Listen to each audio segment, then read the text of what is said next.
행복한 안식일입니다.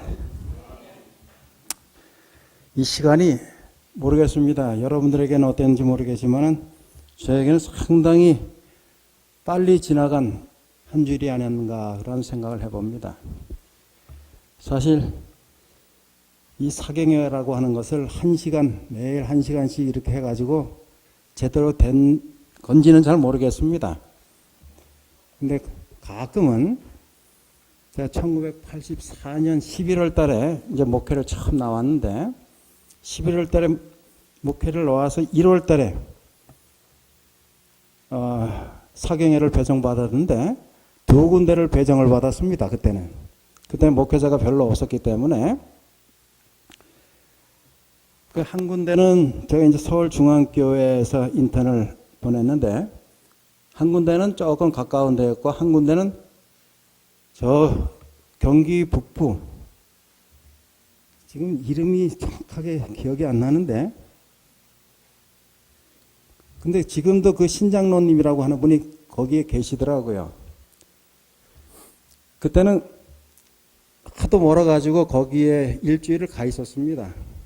가 있는 동안 아침 10시부터 아침 식사를 거기서 하고 10시부터 12시까지 공부를 하고 12시부터 2시까지 점심 식사를 하고 조금 쉬다가 2시부터 한 5시까지 또 집집 방문을 하면서 시간을 보내고 또 저녁 시간에는 7시부터 9시까지 또 성경 공부를 했었습니다.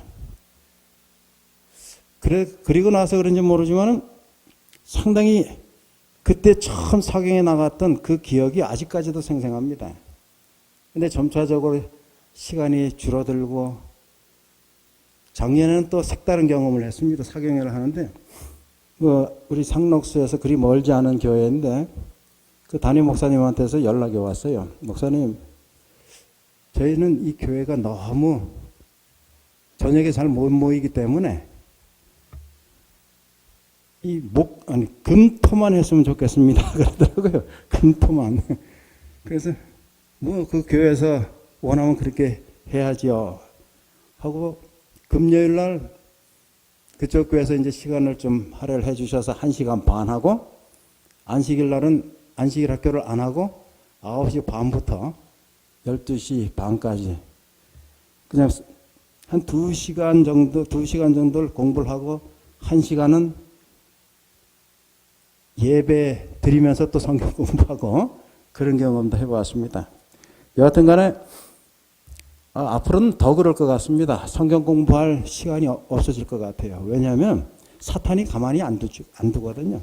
어떻게 해서든지 말씀을 읽지 못하게 합니다. 말씀을 깊이 연구하지 못하게 해요. 그래야만이 관심을 세상으로 향하게 할 수 있기 때문에 그렇습니다. 우리가 이 요한복음 5장 39절에서 말씀하셨지만은 영생은 어디서 얻는다 그랬어요? 말씀에서 얻는다 그랬어요. 말씀에서. 그래서 우리가 말씀을 깊이 연구하면 세상을 향하여 보던 이 안목들이 자꾸 그리스도 예수께 고정이 되고 예수를 깊이 생각할 수 있기 때문에 사탄은 그가 할 수 있는 시간의 제약, 그리하여 사람을 아주 바쁘게 만들어요. 다니엘서도 그렇게 표현했지 않습니까? 지식이 왕래하고. 이러한 모습들 때문에 점차적으로 신앙생활 하기가 점점 어려워집니다. 이러한 때 하나님께서 우리에게 이 성서 문제와 조사심판, 즉 심판에 관한 이 기별을 주신 것은 엄청난 큰 특권이라고 생각이 되어집니다. 이제 오늘 조금 더 들어가면서 이제 마무리를 좀 해야 되는데요. 먼저 마태복음 13장에 있는 말씀을 우리가 찾아서 함께 읽도록 하겠습니다. 마태복음 13장 47절, 48절, 49절, 50절까지 4절을 같이 읽도록 하겠습니다. 마태복음 13장 47절로부터 50절까지입니다. 함께 읽도록 하겠습니다. 시작. 또 천국은 마치 바다에 치고 각종 물고기를 모으는 그물과 같으니 그물에 가득하게 물가로 끌어내고 앉아서 좋은 것은 그릇에 담고 못된 것은 내버리느니라. 세상 끝에도 이러하리라. 천사들이 와서 의인 중에서 악인을 갈라내어 풀무불에 던져 넣으리니 거기서 울며 이를 갈리라. 아멘. 이 비유에 있는 말씀은 참 아주 중요한 내용입니다. 저도 이 고기 잡는 걸 좋아해가지고 어릴 때부터 그걸 투망이라 그러죠. 투망 치는 거를 초등학교 다닐 때부터 그걸 배웠어요. 그래서 뭐 지금은 그걸 뭐 못하지만은 여하튼 그물을 던져서 고기를 잡는 것을 이 청년 시절에는 참 재밌게 지냈습니다. 그물을 휙 쳐가지고 고기를 어떻게 해요? 그물을 이렇게 모으면 고기들이 펄떡펄떡 뜹니다. 그럼 지금 이 말씀에 있는 것처럼 그물을 이렇게 모아가지고 물 밖으로 나옵니다. 이제 거기서 다 들쳐가지고 고기를 다 끄집어내요. 그리고 나서는 굵고 좋은 것들은 한 대 모으고 작거나 비닐이 없거나 하는 것들은 어떻게 해요? 다시 또 물에다 던져줍니다. 그런데 그 어릴 때의 모습이 이 성경 속에 있다라고 하는 것을 제가 처음 읽게 되었을 때 감동이라기보다는 신기했어요. 아니 어떻게 그런 내용들이 성경에 있을까? 그런데 중요한 것은 여러분들 여기에 보면 물고기를 그랬어요. 좋은 것과 못된 것이라 그랬어요. 좋은 것과 못된 것. 그것을 둘로 구분한다. 요즘 우리가 공부하고 있는 그 용어를 활용하자면 무엇 하는 겁니까? 걸러낸다. 심판하는 거예요. 어느 고기가 좋은 고기고 어느 고기가 나쁜 고기인가? 여러분들 생각하실 때 이 그물에 관한 비유가 의인과 악인에 대한 구분임에는 틀림이 없습니다. 그렇죠? 여러분들이 성경에 보면 우리가 많은 구절 속에서 의인과 악인에 대한 구분이 나타나 있는 모습을 발견하게 됩니다. 여러분들이 구입하신 그 교재에도 아주 상세하게 기록을 하고 있습니다. 교재 그러니까 제가 오늘 처음 봤는데 들어다 보니까 교재가 아직 10여 권이 남아 있어요. 제가 기억하기에는 이 교회가 30권을 구입을 했는 30권을 가져왔는데 아직 10여 권이 남아 있다라고 하는 것은 많은 분들이 구입을 안 하셨다고 하는 이야기밖에 안 됩니다. 그렇죠? 교재 없이 지금 한 주를 다 보내신 겁니까? 아유, 대단하십니다. 제가 다시 한번 말씀드립니다. 이 교재는요, 김명호 목사님이라고 하는 옛날에 삼육대학교 신학과 교수님이셨습니다. 아주 훌륭하신 분이에요. 지금도 이 서적들을 이렇게 가끔 만들어내시는데 책 나올 때마다 내용들이 너무 좋습니다. 그래서 이 사경회가 끝난다 할지라도 여러분들 저 뒤에 남은 것 빨리 구입을 하셔가지고 계속 읽어보십시오. 그런 감동 그 자체예요. 요즘 우리는 이 책 보는 것이 너무나도 힘들어지는 시대에 살고 있어요. 그죠? 그냥 듣고 설교도 뭐 인터넷만 들어가면은 오만 설교가 다 들어가 있지 않습니까? 그러다 보니까는 우리 목사님 설교하고 다른 교회 목사님 설교하고 비교도 해보고 사실 근데 뭐 설교를 비교할 필요는 없습니다. 내가 듣는 그 말씀이 오늘 나에게 주시는 무엇이라고요? 하나님께서 허락하신 말씀이라고 생각하시고 말씀을 받아들이셔야 됩니다. 제가 또 다른 한 가지 부탁을 드린다면은 매 시간마다 담임 목사님을 위해서 기도를 좀 해주시길 바랍니다. 왜냐하면 여러분들이 담임 목사님을 위해서 기도를 해주시는 것만큼 은혜를 받을 수가 없어요. 그 이상을 받을 수가 없습니다. 여러분들이 한 오늘 10개 중에 10개의 은혜를 받고자 하면은 오늘 말씀 주실 목사님을 위해서 뭐예요? 기도를 꼭 하셔야 됩니다. 저는 우리 교회에서 늘 그런 부탁을 해요. 여러분들이 은혜를 많이 받고 적게 받고는 담임 목사의 설교에 좌우되는 것이 아니고 무엇이라고요? 여러분들이 얼마만큼 목사님을 위해서 기도를 하고 오셨느냐, 거기에 따른 은혜가 비례한다, 저는 그렇게 이야기를 합니다. 맞는 것 같아요? 맞는 것 같습니까? 맞습니까? 맞습니다. 그래서 여러분들이 교회에 오시기 전에 전도사님도 마찬가지예요. 장로님도 마찬가지입니다. 오늘 저녁에는 우리 장로님께서 말씀 주시는데, 하나님, 성령께서 우리 장로님 마음속에 역사하여 주셔서 그의 입술을 주장하시고 사상을 주관하여 주셔서 모든 사람들에게 한 말씀이지만은 적절하게 그 말씀이 은혜가 될 수 있도록 하나님 함께하여 주시옵소서. 그러면 반드시 은혜가 있습니다. 한 종류의 설교지만은 받아들이는 사람들마다 은혜가 어때요? 달라진다고 하는 사실이에요. 이것은 진리입니다. 진리예요. 그래서 여러분들이 목사님을 위해서 기도를 꼭 해주시겠습니까? 예, 고맙습니다. 다시 이제 돌아와서요.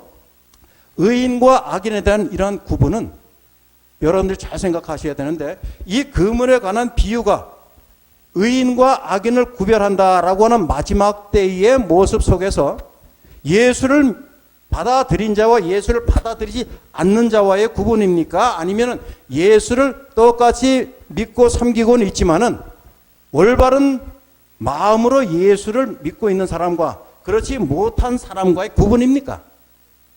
전자예요, 후자예요? 후자예요. 아예 우리가 지금까지 공부한 바에 의하면은 아예 예수를 알지 못하거나 예수 그리스도를 받아들이지 아니하는 자들은 이 심판의 대열에 들어올 수조차도 없다고 하는 것입니다. 그런데 중요한 것은 같이 예수를 개인의 구주로 받아들이고 교회 생활도 해왔지만은 궁극적으로 뭐예요? 좋은 고기도 있고 못된 고기도 있다. 예를 들어서 실질적인 예입니다. 우리가 같은 교회를 지금 다니고 있지 않습니까? 우리 가운데에서도 좋은 고기가 있고 못된 고기가 있다라고 하는 사실을 비유를 통하여 말씀을 하고 있는 것입니다. 여러분, 간혹 우리 교회 안에서 일어나지 말아야 될 일들이 가끔은 일어나지요. 그렇죠? 그럴 때 여러분들 어떻게 하십니까? 어떻게 그 일을 예수님이라면 이렇게 하셨을 거야 라고 생각하시면서 그러한 방법으로 해결을 하십니까? 아니면 아직도 내 마음 중심에 내가 살아서 꿈틀대면서 내 방법만이 옳다라고 주장을 하면서 해결을 하려고 하십니까? 어떻게 하는 것이 좋은 고기고 어떻게 하면 나쁜 고기가 됩니까? 예? 내 주장대로 나만 옳다고 주장할 때는 어때요? 결코 좋은 모습이 아닙니다. 설사 내 방법이 옳다 할지라도 그렇게 강하게 주장할 때는 그것이 옳지 않음을 이 비유는 설명을 해주고 있는 것입니다. 오늘 우리 기도하시는 집사님께서 고통의 어려움 이런 것에 대해서 잠시 기도를 하셨죠. 제가 첫날 말씀을 드렸습니다. 우리의 신앙생활 여정 가운데에 고통의 시간이 있는 것도 무엇이라고요? 하나님의 은혜라고. 왜요? 내가 고통의 순간을 경험하는 것은 아직도 하나님께서 나를 사랑하고 계시는 증거라 그랬어요. 그래서 한 학자는 경고의 메가폰이다라고 설명을 하고 있습니다. 평상시에는 잘 느끼지 못하였던 것을 고통의 시간 가운데, 즉 어려운 환경 가운데 내가 있다 보니까 누구를 찾게 돼요? 하나님을 찾게 되더라 이거예요. 여러분 솔직하게 한번 표현해 보십시오. 내가 편하고 부유하고 넉넉할 때에 하나님을 즐겨 찾습니까? 아니면 내가 힘들고 어려운 과정 속에 있을 때 문제가 잘 해결되지 아니할 때 하나님을 더 찾습니까? 전자예요, 후자예요? 왜 꼭 우리는 힘들어야만 하나님을 찾습니까? 예? 예? 그렇게 생겨 먹었어요? 거꾸로 한번 생각해 보세요. 여러분들의 자녀들이 꼭 힘든 일만 있고 하면은 엄마 아빠 한테 와가지고 애교 부리고 그것도 한두 번이고 10번 20번이지, 그죠? 30번 40번이 돼봐요. 부모도 어때요? 마음이 늘 좋습니까? 아, 내 자식이니까 내 자식 다 이해해요? 그렇지는 못하잖아요. 근데 좋고 행복하고 좋은 일이 있을 때는 와가지고 아빠 나 뭐 이런 거 잘 해요, 안 해요? 또 잘 안 합니다. 하긴 하겠지만 잘 안 해요. 좋은 거는 내가 잘나서 그런 거고 잘 안 된 것은 남 탓이고, 이러한 속성이 우리 사람들 몸속에 배어 있기 때문에 그렇습니다. 그러다 보니까 자연적으로 어디까지? 믿음의 생활, 신앙 생활까지도 그렇게 하는 거예요. 그럼 여러분 잠시 여러분들이 하나님이다라고 생각을 해보세요. 맨날 오만 우거지 상만 해가지고 와서 아버지 이거 좀 도와주세요, 이것 좀 해주세요. 왜 즐거울 때 좀 찾아와서 아버지 내가 오늘 이런 일로 참 행복했습니다, 그 행복을 함께 나누십시다, 이러면 얼마나 좋겠어요. 근데 오늘 이 그물 속에 있는 두 고기가 다른 고기가 아니었어요. 같은 고기예요. 그렇죠? 같은 고기예요. 같은 생물입니다. 같은 환경에 있었어요. 그런데 왜 어떤 고기는 좋은 고기고 어떤 고기는 나쁜 고기냐 이거예요. 태생이 그래서 그래요? 본성이 그래서 그렇습니까? 결과적으로는 잘 못 자랐거나 어부가 원하는 만큼의 크기가 아니었다든가, 또 아예 내가 원치 않았던 종류든가 뭐 이유가 있을 겁니다. 그렇죠? 그런 이유로 인해서 다시 말해서 하나님께서 우리를 심판하시는, 즉 다니엘서 7장 9절로 12절, 이 성경에는 심판의 모습 책들이 펴놓였다라고 하는 것이 두 군데밖에 없습니다. 계시록 20장 10절부터 15절. 책들이 펴놓여지면서 심판을 하는 모습이 이렇게 나와요. 다시 말해서 그 심판의 책들이 펴놓여져 있는데, 궁극적으로 다니엘서에 나타난 이 심판은 재림 전 심판입니다. 재림 전 심판. 그리고 계시록 20장에 나타나 있는 이 심판은 언제 심판하는 거예요? 언제예요? 천년기 이후에, 천년기 이후.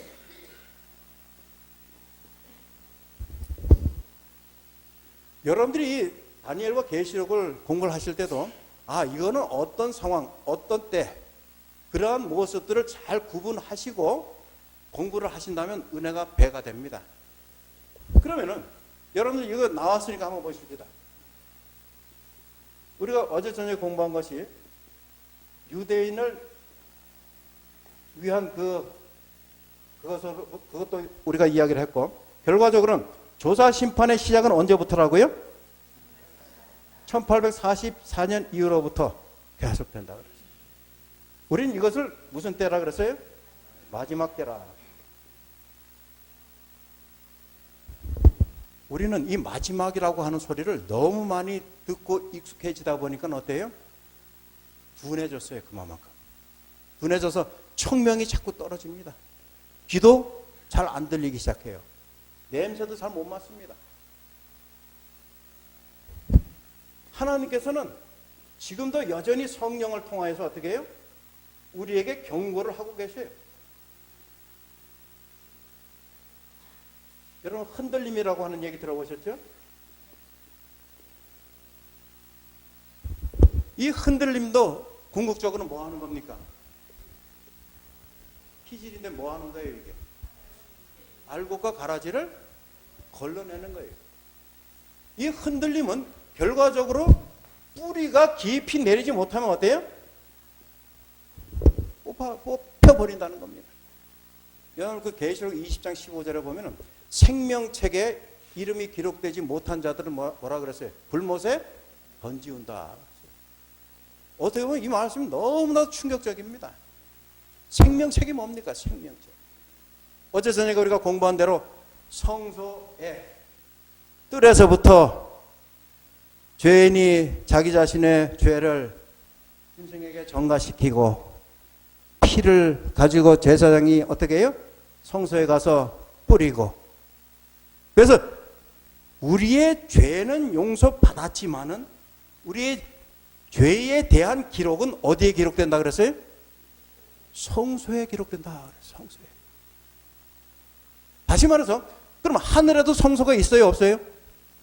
히브리서 8장 5절에 보면 지상 성소는 하늘 성소의 무엇이라? 모형이라 그랬어요. 그럼 분명히 하늘에도 성소가 있어요. 그러면 지성소에서의 봉사 사업은 매일 드리는 봉사는 바깥에서 안으로 들어가는 것이라 그랬어요. 기억나시죠?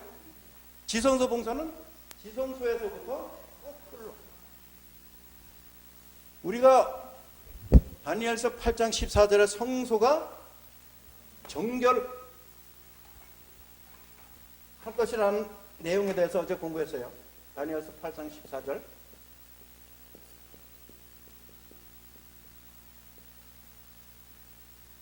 여러분들이 잘 아셔야 될 것은 정결이라고 하는 의미를 여러분들 어떻게 이해하고 계십니까? 정결.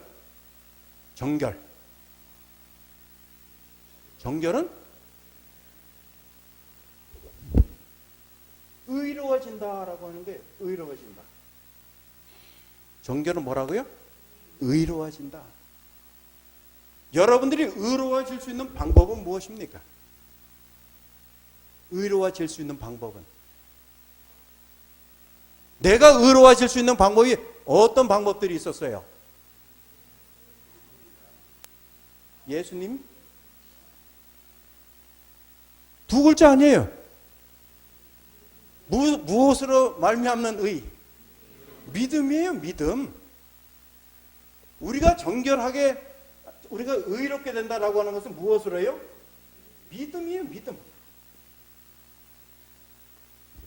예수께서 지금 지성소에서 하고 계시는 사역이 어떤 사역이라고요? 하시는 일이 무엇입니까? 네? 지금 예수님께서 지성소에서 봉사 사업을 하고 계셔요? 네? 무슨 일을 하고 계십니까?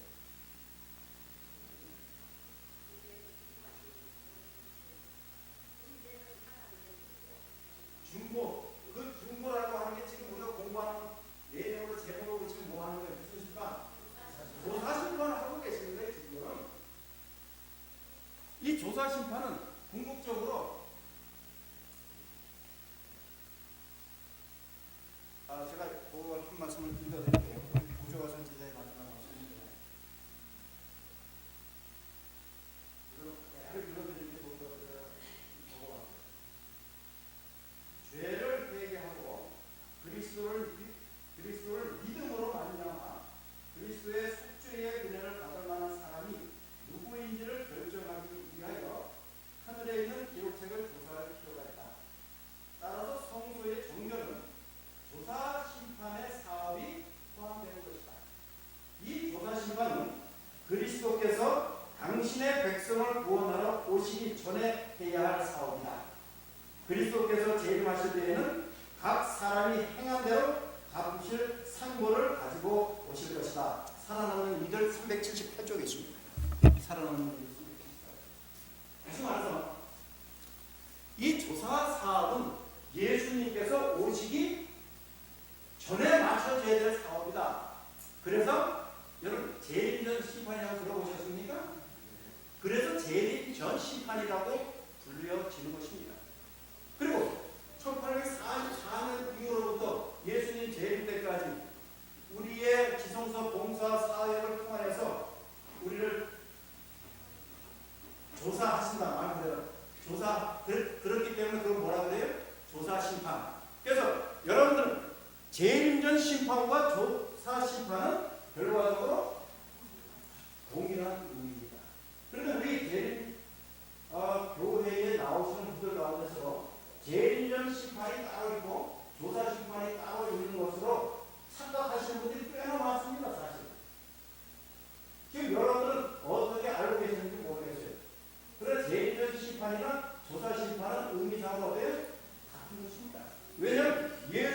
주님께서 재림하시기 전에 맞춰줘야 될 상황. 그래서 우리가 의로워질 수 있는 방법은 믿음밖에 없는데, 그럼 이 믿음은 어떻게 우리 내적으로부터 성장을 할 수 있느냐에 대해서 성경에서 뭐라 그래요? 로마서 10장 17절에 예? 믿음은 들음에서 난다는 거죠. 그래서 여러분은 많이 말씀을 들어야 됩니다. 그 듣는 것이 교회에서 들어도 되고, 방송을 통해서 들어도 되고, 여러분들끼리 대화를 통해서 들어도 되고. 그래서 여러분들이 나누는 그 대화 속에 하나님 말씀이 중심이 되는 대화를 많이 하시게 되길 바랍니다. 오늘도 한번 여러분 잠시 생각해 보시겠습니까? 오늘 하루를 보내면서 내가 얼마나 하나님 말씀 중심적인 대화를 나누는가.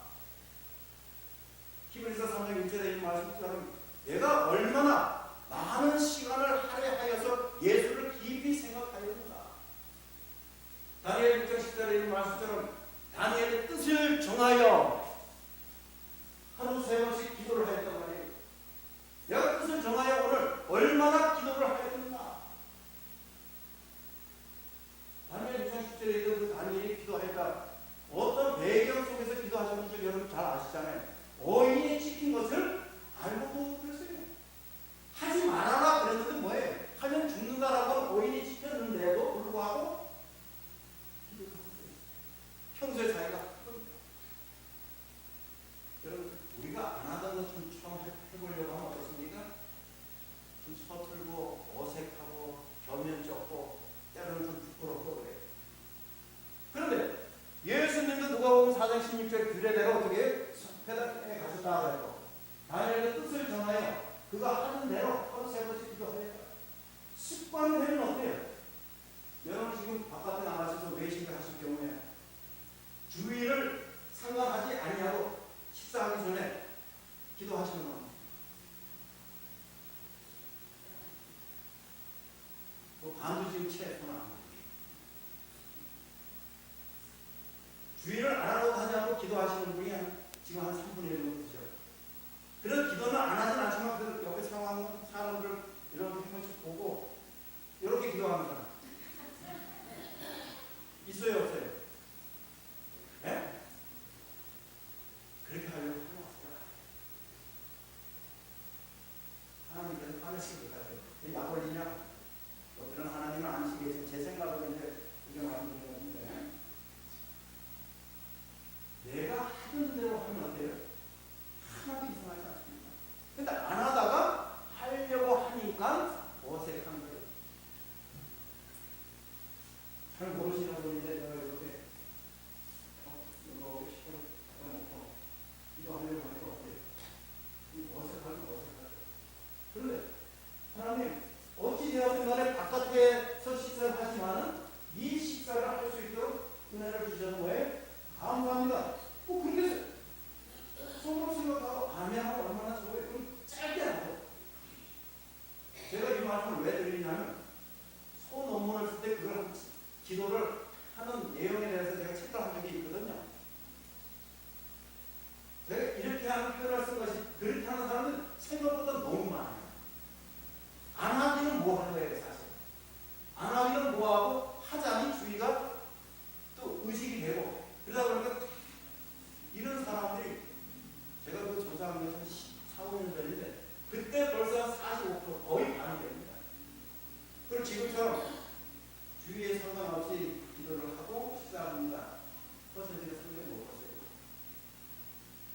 지금 우리가 이러한 면이 결과적으로는 의롭게 되는 것도 사실 좋은 대화가 이루어지지 아니하니까, 즉 신앙적인 대화가 이루어지지 않다 보니까는 믿음이 사실은 안 자라는 겁니다. 교회를 지금 한 40년 이상 다니시는 분 계십니까? 우리 교회를 30년 이상, 20년 이상 다니시는 분 다 못 들어오세요. 20년 이상. 네, 고맙습니다. 20년 전보다 지금 내가 좀 많이 믿음이 성장한 것 같으신 분만 손 들어보세요. 국가의 한 20분의 1도 안 돼요. 그죠? 내가 교회 다니게 뭐예요? 다시 말해 신앙이라고 하는 그것을 마음속에 간직하고 내적으로 외적으로 활동을 할 수 있는 생활을 해왔어요. 그런데 여러분들 스스로가 뭐라 그래요? 무엇의 성장이 없어요? 믿음의 성장이 없어요. 그럼 왜 그럴까라고 고민을 해보셨던 분 계십니까? 왜 그럴까? 왜 믿음이 도저히 이렇게 성장이 잘 안 될까? 고민해보신 분 계세요? 고민을 해보았더니 무엇 때문에 그런다라고 생각하시는 분 계신지 짧게 한번 이야기해 주십시오. 왜 믿음이 생각할까? 다른 데서 찾지 않으셔도 돼요. 로마서 10장 17절에 믿음은 어디예요? 들음에서. 근데 들음은 무엇으로부터 말미암아? 하나님의 말씀으로 말미암아. 다시 말해서요. 하나님의 말씀인 이 성경을 멀리 하면은 믿음이 자랄 수가 없어요. 여러분 요한복음 15장에 어떤 비유가 나타납니까? 포도나무 비유가 나타나요. 특별히 5절에 보면 내가 저 안에 저가 내 안에. 이게 뭡니까? 그게 무슨 말이에요? 내가 저 안에 저가 내 안에. 하나가 되는 거예요. 말씀에 따라 내가 순종하지 아니하면 결코 믿음이 자랄 수가 없다고 하는 원리를 가르쳐주고 있습니다. 시편 133편 1절에 뭐라 그랬어요? 형제가 연합하여 동거하는 것이 이런 쪽은 여러분 아시잖아요. 그죠? 이 안산교회에 오신 모든 분들이 한 형제 안에서 연합하여 동거하고 계십니까? 아니 뭐가 조금 내 마음에 안 맞는 일을 하고 계십니다.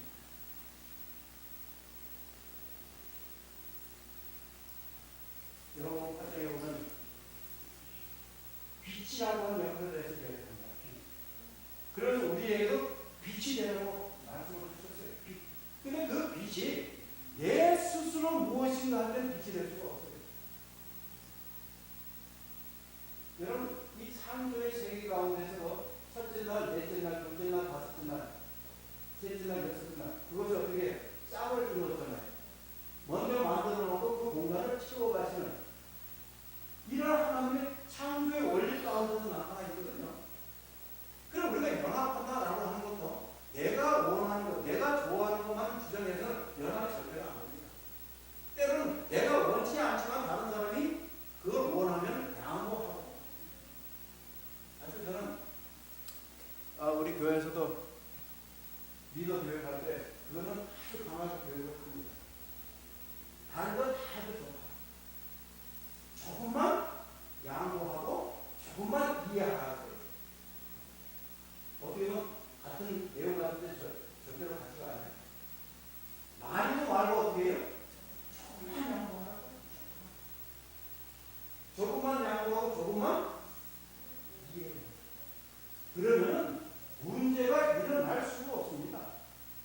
그런데 반대로 조금 더 욕심을 내고 조금 더 내가 갖기를 원하고 이러다 보니까 그 가운데서 계속 믿음의 형제들이라고 표현되어지지만 하는 모습은 믿음의 형제가 아니에요. 그런 모습은 어때요? 하나님 보시기에도 좋지 않습니다. 자, 하나님 A라고 하는 집사님과 B라고 하는 집사님 그 교회에 계신 집사님. 근데 이 두 집사님이 오랜 시간 동안 잘 안 하세요.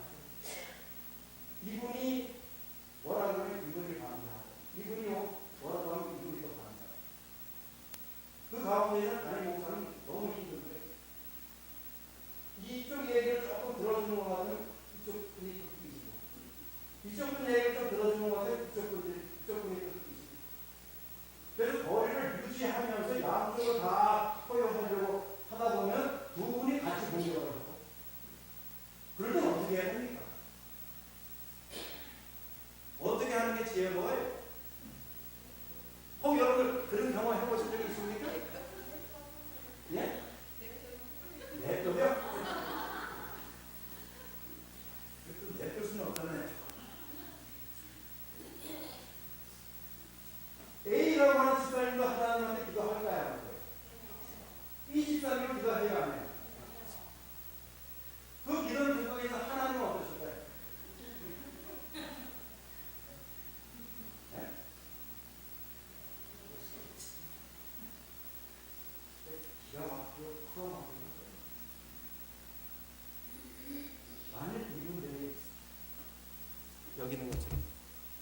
믿음이 성장해 나가는 그런 과정의 믿음이라면서요. 내가 어떻게 해야 될 것이다 라고 하는 사실을 알게 됩니다.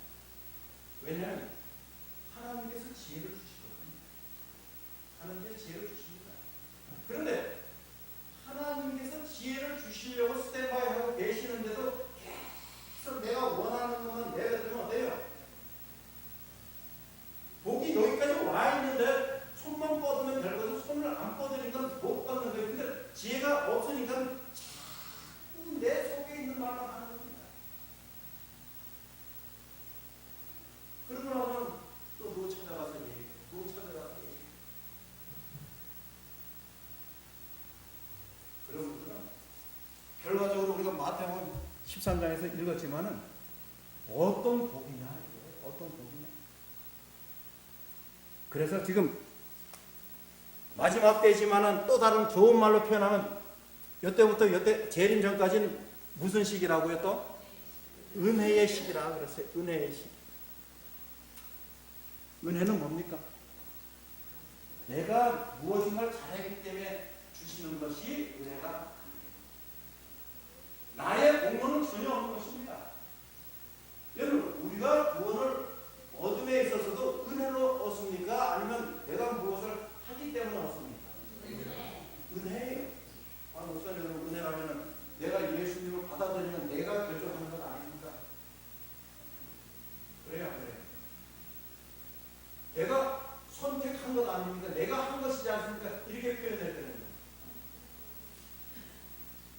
그건 무엇을 한 것이 아니라, 여러분들,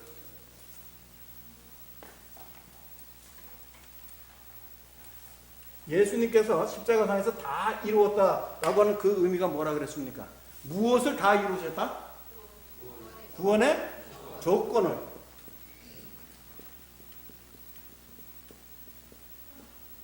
구원의 조건을 다 이루셨어요. 그러면 예수님께서는 구원의 조건을 다 이루셔서 허락하셨지만은 구원에는 두 가지가 있다 그랬어요. 그죠? 첫째는 조건이고 하나는 예? 반응이라 그랬어요. 반응. 이 반응을 보이는 것은 자기가 선택하는 자유의지에 대해서 주어진 것이지만 그것을 내가 무엇을 했다라고는 두라고 하는 동사를 쓰는 게 아닙니다. 그거는 뭐 하는 거예요? 순종이에요. 순종. 자녀가 부모에게 순종하는 것이 자연적이어야 되잖아요. 억지로 하는 것이 아닙니다. 자기 선택이 아니에요. 사실은. 부모에게 순종하지 아니하는 것 자체가 잘못된 것이지 원래는 어떻게 되어 있어요? 순종하게끔 되어 있는 거예요. 피조물도 창조자 하나님께 뭐예요? 순종하게끔 되어 있었습니다. 순종하게. 근데 죄라고 하는 것이 들어오면서부터 또 죄를 범하면서부터 자연적으로 되는 것이 아니라 그것에 있어서 둘의 관계가 분리가 되어버리고 그래서 사탄은 왜 선악과를 자꾸 먹으라고 그랬어요? 가장 중요한 원인이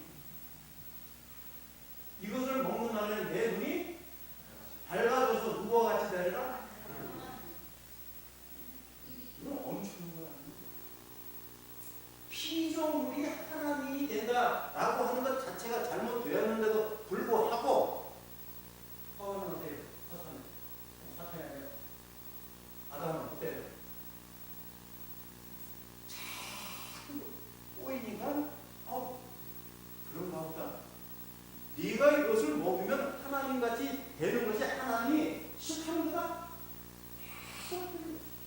누구의 성령의 모습이 나타납니다. 사탄의 성령이. 누구의 성령과 비슷해요? 그거 고민하면 나의 성령하고 비슷해요. 여러분은 안 그러셨습니까? 저는 그걸 이렇게 생각할 때 사탄의 그 성향이 나의 성향하고 비슷해요. 그래서 자꾸 분란을 일으키고 싸움을 일으키고. 근데 여러분 교회에서 일어나는 가정에서 일어나는 싸움 대부분 한번 원인을 한번 생각해 보세요. 정말 엄청난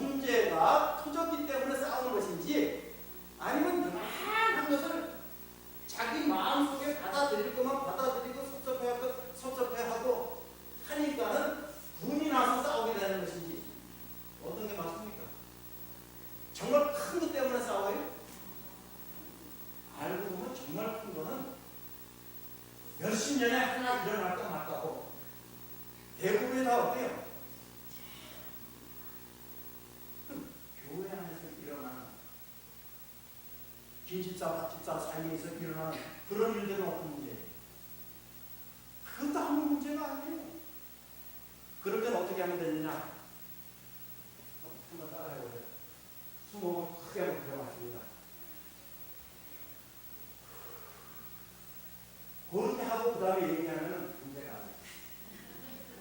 호흡도 안 하고서 듣자마자 계속 싸붙이니까 어때요? 참 전쟁이다.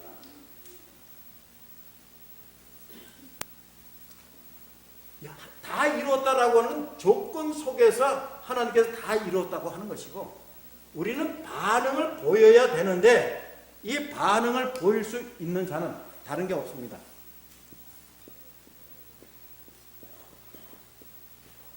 우리는 이 순종하는 모습을요, 이 성소 봉사 제도 속에서도 이제 나의 죄를 전가시키기 위해서 진정 가지고 오세요. 그 죄를 전가시키는데 그 진심이 발버둥 쳐야 안 쳐요? 쳐야 안 쳐요? 안 쳐요. 왜? 꽉 묶어놓고 그런 것도 아니에요. 이 염소나 양이나 뭐 수소나 결과적으로 자기들이 어떻게 될 것인가를 짐승도조차도 뭡니까? 제가 얼마 전에 한 동영상을 봤는데 그 도살장으로 끌려가는 소가 보신 분이 계실 거예요. 딱 소 한 마리 지나갈 수 있도록 이렇게 공간이 되어 있어요. 높이도 소가 뛰지 못할 정도의 높이만 되어 있어요. 그럼 이렇게 들어가면 소가 이렇게 연결은 아니지만 한 마리씩 한 마리씩 이렇게 들어가는데 앞에 있는 소가 들어가서 조금 있으면 하면서 어떻게 죽는 그 소리를 들어요. 그럼 거기서 대기하고 있는 소는 어때요? 저렇게 뛰어서 그 소리를 듣는데 얼마나 안타까웠어요. 어쩌면 많은 지들이 못하지만 자기가 이 상황 속에서 어떻게 해야 될 것인가, 그 다음에는 무엇인가를 아는 것입니다. 다시 말해서 이 순종이라고 하는 것은 예수님께서 나를 위하여 십자가상에 달려 돌아가시면서 구원이라고 하는 완전한 조건을 주셨기 때문에 그저 순종만 하면은 영원히 살 수 있는데도 불구하고 그 가운데서 자꾸 사단이 무서워 듣는 거예요. 그러니까 소리를 지르고 내 마음에 안 차니까 자꾸 벽길로 가게 돼요.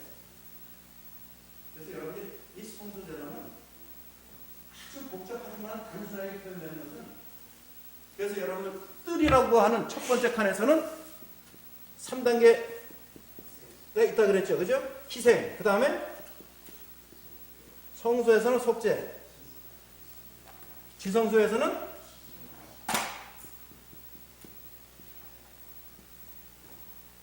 성소는 이게 다입니다. 사실은 성소 제도라고 하는 것.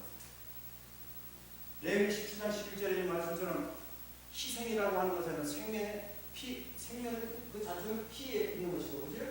그래서 피를 드리게 되면서 속죄함을 받고 그 속죄함으로 말미암아 우리는 의롭게 되어서 결과적으로는 영생을 선물로 받게 되는 것이다. 이 원리의 결과적으로.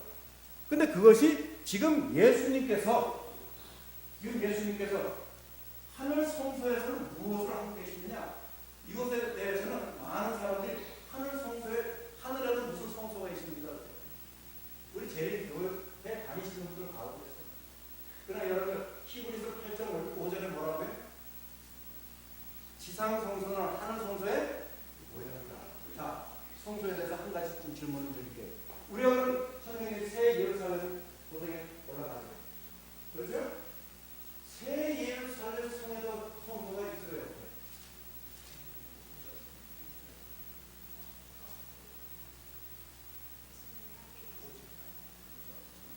있습니까? 없습니까? 네? 한 명은 어떻게 생각해요? 새 예루살렘 성.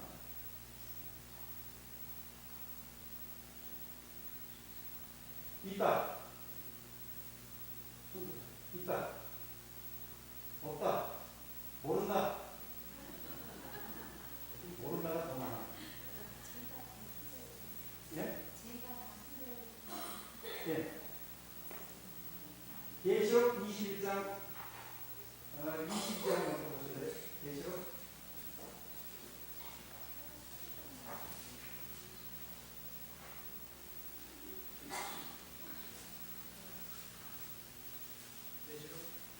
네, 21장 22절.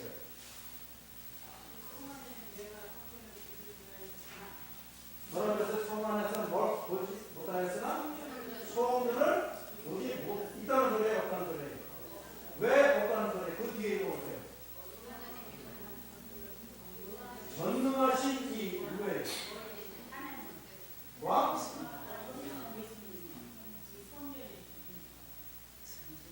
창조주 하나님 다시 뭐라고요? 이제 정확하게 이해하셨습니까? 예루살렘 성 안에는 무엇이 없어요? 그러나 지금 하늘에는 하늘 성소가 있어요, 없어요? 그거 왔다 갔다 하지 마시고 그것만 여러분들이 이번에 확실히 아셔도 정말 많이 아십니다. 근데 시간이 좀 지나면 들었다 왔다 갔다 하지 마. 이게 좀 읽을 것이 많은데 시간은 다 됐고 걱정입니다. 요약해서 말씀드릴게요. 하나님께서 마지막 때에 우리를 이렇게 조사심판하신다 라고 하는 걸 어제 저녁에 제가 복음이라 그랬죠. 그 복음은 좋은 소식이라고 하는 것입니다. 왜냐하면 의인과 악인을 분리하기 때문에. 그래서 제가 지금 정확하게 기억이 날는지 모르는데 요한복음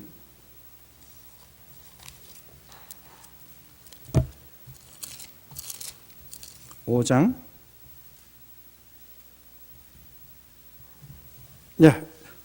요한복음 5장 28절 29절입니다.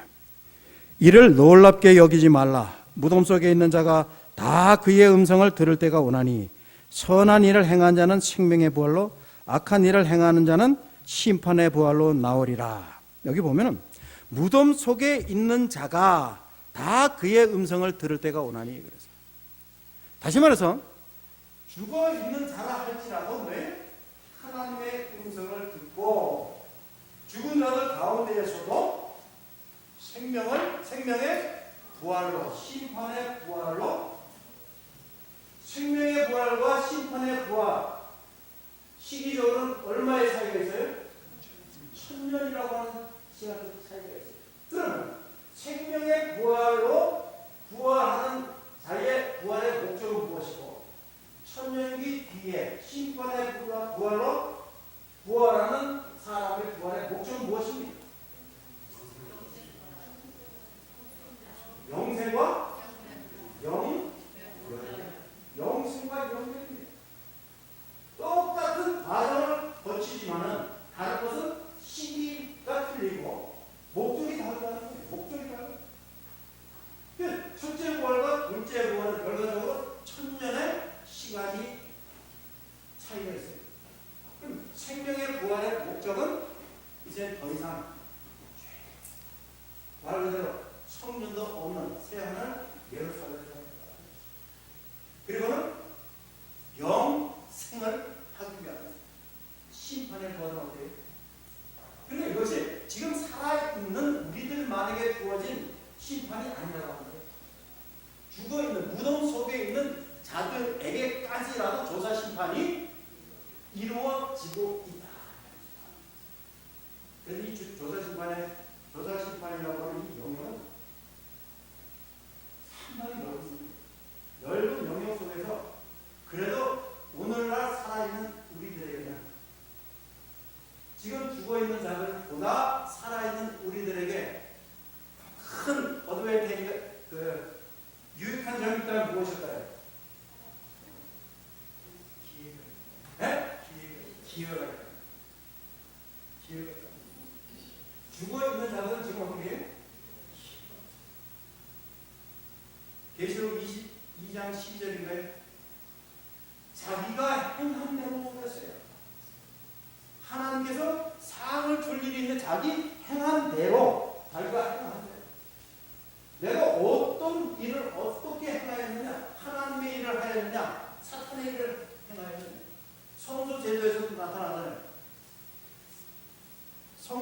두 가지 정결이라는 첫째는 개인의 정결이고 두 번째는 성소 정결이라고 했어요.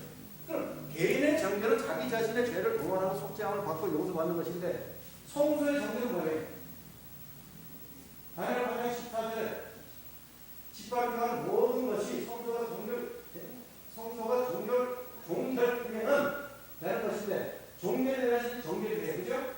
그럼 그것은 다니엘 7, 8장에서 작은 뿔의 세력이 그 세력, 그 무리들이 결과적으로는 멸되어져요.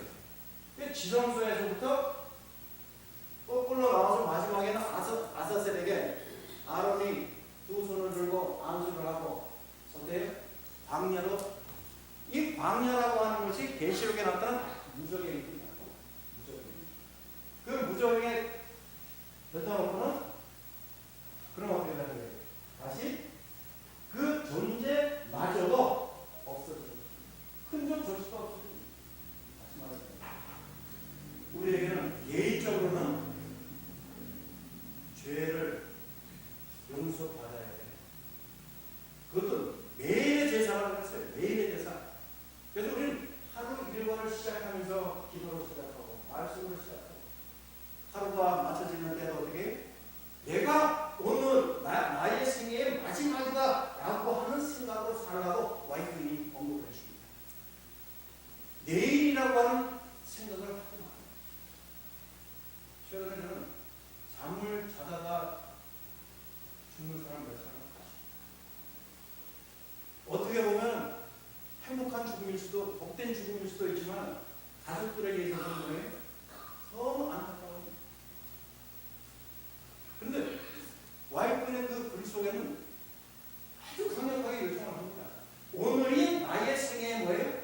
마지막 날인 것처럼 생각하고 준비하면서 살아. 만일 그러한 생각을 우리가 가지고 생각을 한다면 오늘 나의 믿음의 상태는 지금에 만족할 수가 없어요.